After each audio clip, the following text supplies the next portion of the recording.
ప్రభు అయిన యేసుక్రీస్తు పేరట మీ అందరికీ వందనాలు. మరి నాకు చాలా సంతోషంగా ఉంది. మరి ఈరోజు మరి గుడ్ ఫ్రైడే అన్నమాట, అనగా శుభకారం అన్నమాట. ఈ రోజున కలవరిగిరిలో మన ప్రభు అయిన యేసుక్రీస్తు ప్రభు వారు కలవరిగిరిలో చేసిన త్యాగాన్ని బట్టి గుర్తుగా మరి ఈ రోజున మనం జరుపుకోవడం అన్నమాట. మరి ఈ రోజున కొంత వాక్యాన్ని దేవుడి వాక్యంలో ధ్యానించుకున్నాం అన్నమాట. ఆయన కలవరిగిరిలో చేసిన త్యాగం గురించి మరి ఎన్నో విషయాలను తెలుసుకుని దేవుని నామాన్ని మహిమపడతాం అన్నమాట. మరి కలవరిగిరిలో అనగా కపాల స్థలము అనే స్థలమున మరి యేసుక్రీస్తు ప్రభు వారిని కలవరిగిరిలో ఆయన శిలువ మీద వేలాడి తీశారన్నమాట. ఆయన కలవరిగిరిలో మన పాపముల కొరకు మరి ఆయన ప్రాయశ్చిత్తాన్ని చేశాడన్నమాట. క్రయధనాన్ని ఆయన చెల్లించాడనమాట. మనం చెల్లించాల్సిన ఆ క్రయధనాన్ని ఆయన చెల్లించాడనమాట. మరి ఆయన ఎంతో గొప్ప దేవుడు. మరి మనం మన పరిశుద్ధ గ్రంథంలో చూసుకున్నట్లయితే యెషయా గ్రంథం ఓపెన్ చేయండి. యెషయా గ్రంథము 53వ అధ్యాయము 3వ వచనం. అతడు తృణీకరింపబడినవాడును, ఆయను మనుషుల వలన విసర్జింపబడిన వాడును, వ్యసనకాంతుడుగాను, వ్యాధి అనుభవించువాడుగాను, మనుషులు చూడనని వాడుగాను ఉండెను. అతడు తృణీకరింపబడిన వాడు కనుక మనము అతనిని ఎన్నిక చేయకపోతిమి. నిశ్చయంగా అతడు మన రోగములను భరించెను, మన వ్యవసనములను వహించెను. అయినను మొత్తబడిన వాని గాను, దేవుని వలన బాధింపబడిన వాని గాను, శ్రమ నొందిన వాని గాను, మనం అతని ఎంచితిమి. మన అతిక్రమ క్రియలను బట్టి అతడు గాయపరచబడెను, మన దోషములను బట్టి నలుగగొట్టబడెను, మన సమానార్థమైన శిక్ష అతని మీద పడెను. అతడు పొందిన దెబ్బల చేత మనకు స్వస్థత కలుగుచున్నది. చాలు. మరి ఇక్కడ దేవుని వాక్యంలో చూస్తున్నట్లయితే యెషయా ప్రవక్త మరి యేసు ప్రభు వారి రాకముందు కొన్ని వందల సంవత్సరాల క్రితం ఈయన ప్రవచించాడన్నమాట. యేసుక్రీస్తు ప్రభు వారి కొరకు ప్రవచించాడన్నమాట. మరి ఇక్కడ మనం చూసుకున్నట్లయితే ఆయన తృణీకరింపబడినవాడు అయ్యాడు అని మనకి ఇక్కడ దేవుడి వాక్యం ద్వారా సెలవిస్తున్నాం. ఆయన తృణీకరింపబడ్డాడు. అలాగే ఆయన్ని మనం ఎన్నిక చేయకపోతే ఎక్కడ తృణీకరించాము, ఎక్కడ ఎన్నిక చేయకపోతామంటే మనం బైబిల్ గ్రంథంలో చూసుకున్నట్లయితే పొంతు పిలాతు ఏం చేశాడు? మీకు బరబ్బను కావాలా లేక యూదుల రాజైన యేసుక్రీస్తు ప్రభు కావాలా అని అడిగాడు అన్నమాట. అప్పుడు ఏం జరిగింది? తృణీకరింపబడ్డాడు. యేసు ప్రభు వద్దు, బరబ్బా కావాలి మాకని. అలాగే ఆయన ఎన్నిక అంటే ఇద్దరు ఉండాలి. ఆ ఇద్దరు మనుషులు ఎవరిని ఎన్నిక చేశారు? ఆయన కోరుకోవాలి, బరబ్బాని కోరుకున్నారు. అతను ఎవరంటే బందిపోటు దొంగ, ప్రజలను ఇబ్బందులు పెడుతూ చాలా ఘోరాలు చేశాడనమాట. అతనిని ఎన్నిక చేశారన్నమాట. నిశ్చయముగా అతడు మన రోగములను భరించాడు. ఇప్పుడు మనకి చాలా రోగాలు వస్తాయి, ఇబ్బందికరమైన పరిస్థితులు వస్తాయి. వాటన్నిటిని ఆయన కలవరిగిరిలో భరించాడు కాబట్టి మనకు స్వస్థత వస్తుంది. లేకపోతే అప్పుడప్పుడే పోవాలి. ఎందుకు బాలేదు?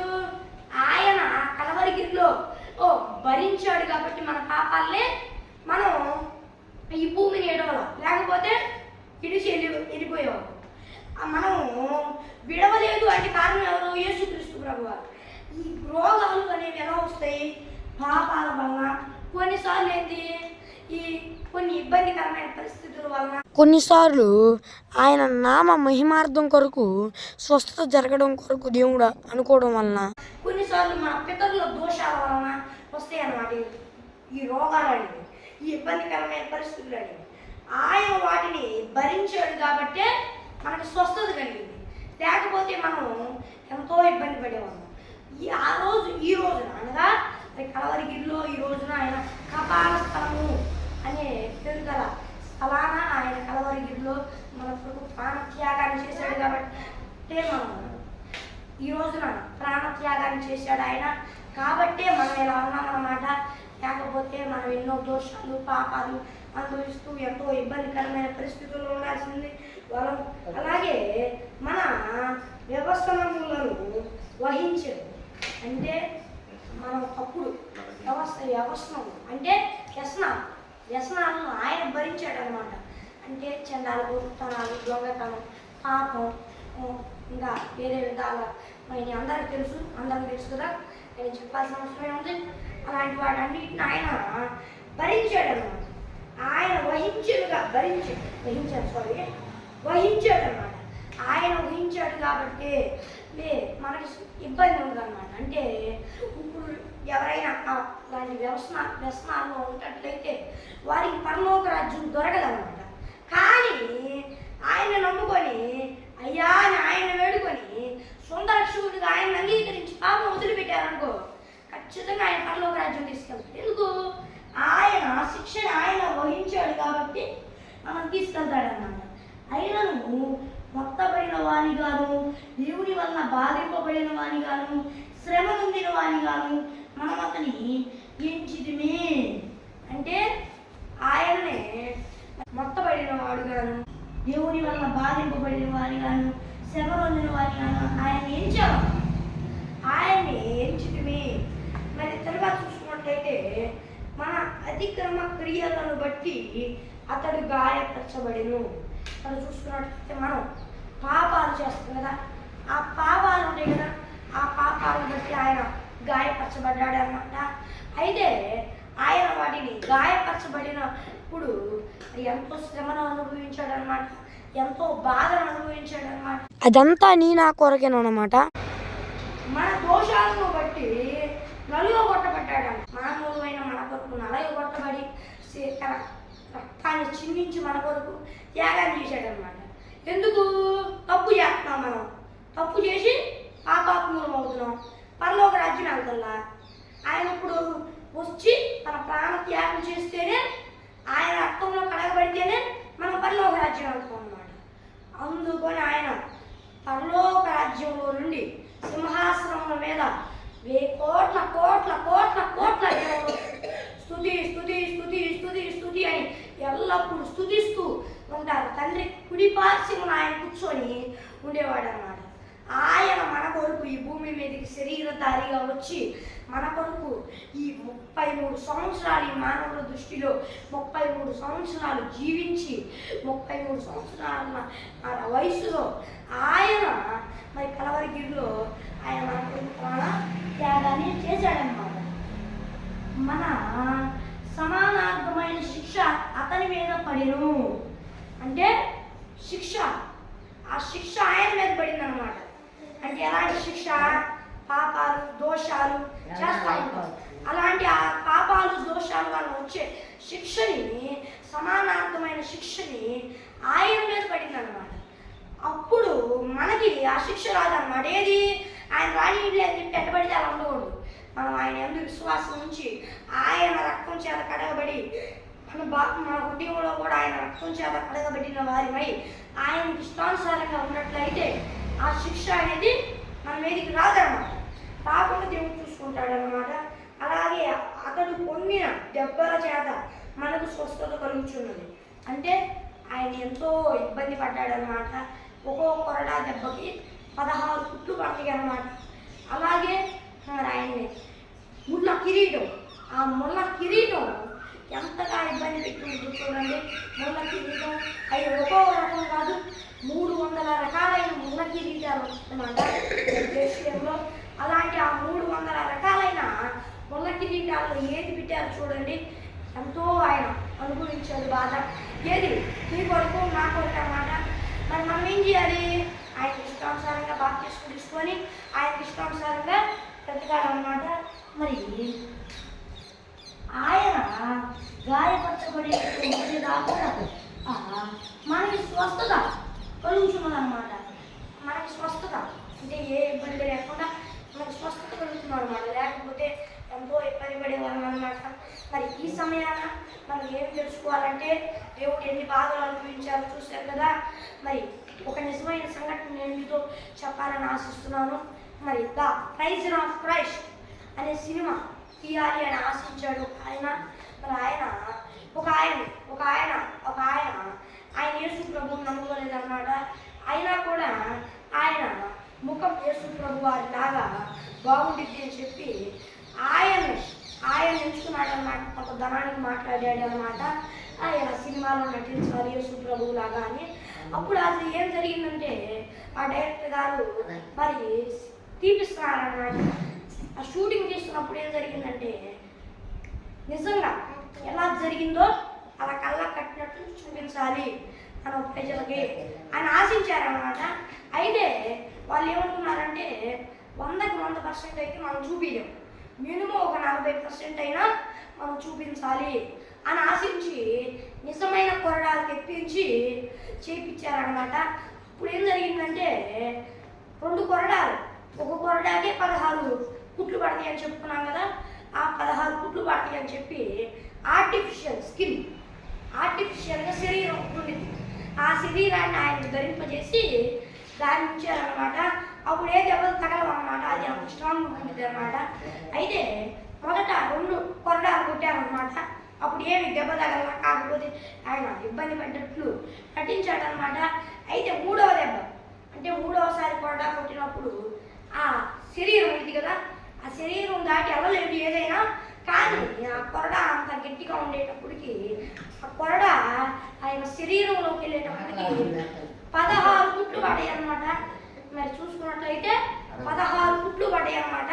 ఇది ఒక కొరడాకి ఆయన ఎన్ని కొరడాలు అనుభవించాడు, అన్ని కుట్లు పడతాయి కదా. ఆయన అంత బాధ మన కొరకు అనుభవించాడు అన్నమాట. కాబట్టి మీలో ఎవరైనా యేసు ప్రభువు నమ్ముకోకపోయి ఉంటే నమ్ముకోండి, బాప్తిస్మం తీసుకోండి. ఒకవేళ బాప్తిస్మం తీసుకొని కూడా ఉదయం బాప్తిస్మం తీసుకోకుంటే ఉదయం బాప్తిస్మం తీసుకొని మారు మనసు పొందండి. అప్పుడు దేవుడు మిమ్మల్ని తన బిడ్డగా స్వీకరిస్తాడు. అంటే ఉదయం బాప్తిస్మం అంటే క్రైస్తవుడిగా ఉంటారు, చర్చికి వెళ్తారు, రోజు ప్రార్థనలు చేస్తారు, అన్నీ చేస్తారు, కానీ పాపం చేస్తారు. ఎట్లా పడితే అలా ఉంటారు, దేవుడికి వ్యతిరేకమైన పనులు చేస్తూ ఉంటారు. అదే పశ్చాత్తాపం లేకుండా ఉదయ బాప్తిస్మం లేదంటే మరి ఆ ఉదయ బాప్తిస్మం కూడా తీసుకొని మరి బాప్తిస్మం తీసుకోండి. మరి అంటే వీటిలో బాప్తిస్మం తీసుకున్నారు కదా, బాప్తిస్మం తీసుకోండి. అలాగే ఉదయ బాప్తిస్మం తీసుకోండి. అప్పుడు దేవుడు మన బిడ్డలుగా మిమ్మల్ని అంగీకరిస్తాడనమాట. అయితే ఆయన శిలువలో పలికిన 7 మాటల గురించి మనం ధ్యానించుకోబోతున్నాం అన్నమాట. ఇప్పుడు మరి ధ్యానించుకున్నాం.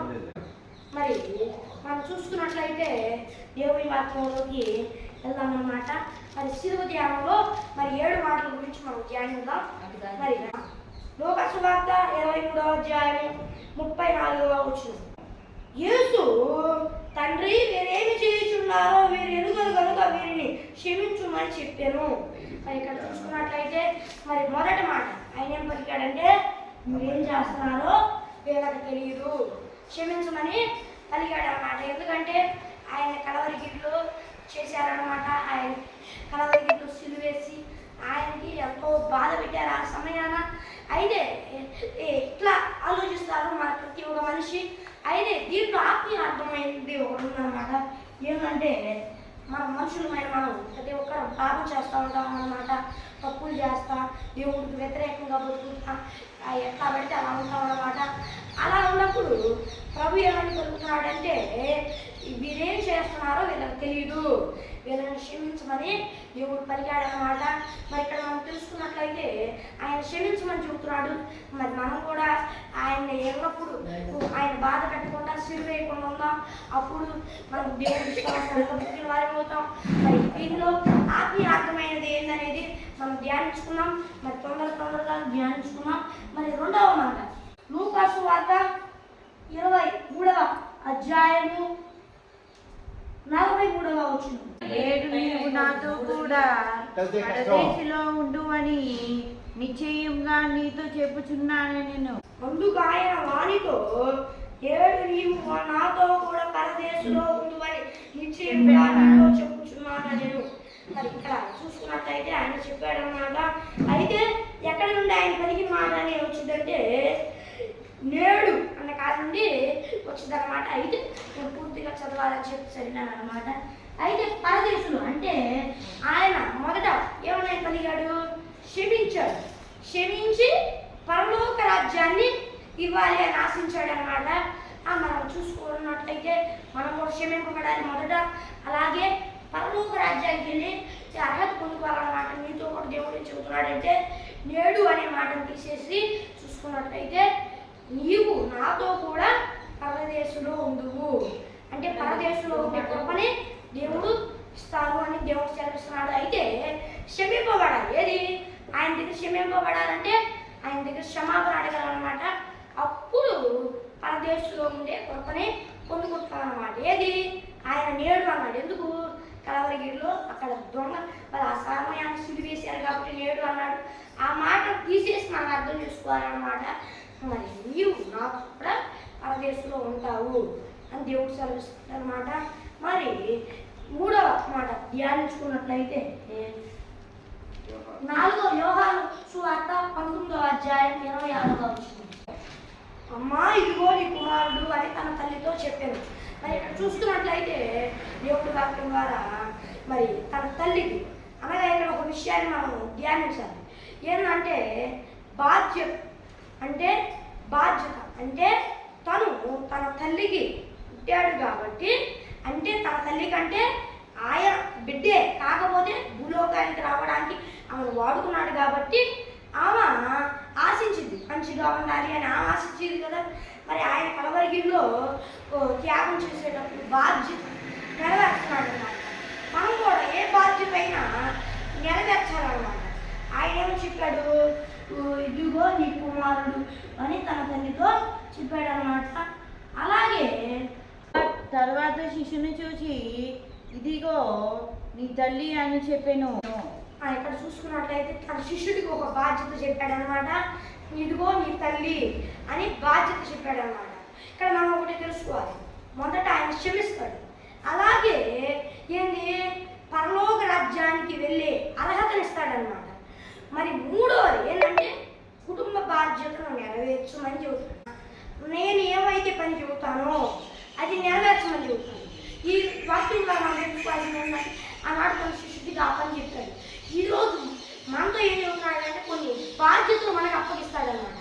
ఆ బాధ్యతలు మనం నెరవేర్చాలన్నమాట. మార్కు సువార్త 15:34 చదువుకున్నాం.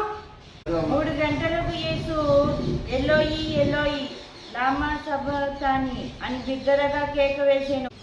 ఇక్కడ చూసుకున్నట్లయితే మరి యేసుక్రీస్తు ప్రభువారు మరి ఏం చెప్పారంటే ఎలోయి ఎలోయి లామా సబక్తాని ఆయన పలికాడు అన్నమాట. అంటే నా దేవా నా చెయ్యుడుకు విడిచావు అని దేవుడు చెబుతున్నాడు అనమాట. ఇక్కడ దీంట్లో అర్థం ఏం తెలుసుకోవాలంటే యేసుక్రీస్తు ప్రభువ మన పరలోకమందున మన తండ్రి ఎందుకు ఆయన చేయి విడిచాడంటే ఆయన తన కుమారుడే. అయితే మరి కలవరిగిరిలో మరి తన మానవాళి సమస్త పాపాల కొరకు ఆయన రక్తం చిందిస్తున్నాడు కదా. అప్పుడు ఈయన పాపం అయ్యాడు, అంటే పాపం శరీరం లాగా అయ్యాడు. అందువలన మరి పాపంతో ఆయన ఉండేది కదా. అందుకని ఆ కొంత సమయం వరకు ఆయన తన కుమారుని చేయను విడిచాడనమాట. మరి అలాగే ఇంకొక మాట చూసుకున్నట్లయితే 5వ మాట యోహాను సువార్త 19వ అధ్యాయం 28వ వచనం చూసుకున్నట్లయితే అటు తర్వాత సమస్తం అప్పటికి సమాప్తమైనది యేసు ఎరిగి లేఖనం నెరవేరినట్లు నేను తప్పికొచ్చున్నానని. ఇక్కడ యేసుక్రీస్తు ప్రభువారు ఏమన్నాడంటే నేను తప్పికొచ్చున్నాను అని చెప్పాడు అన్నమాట.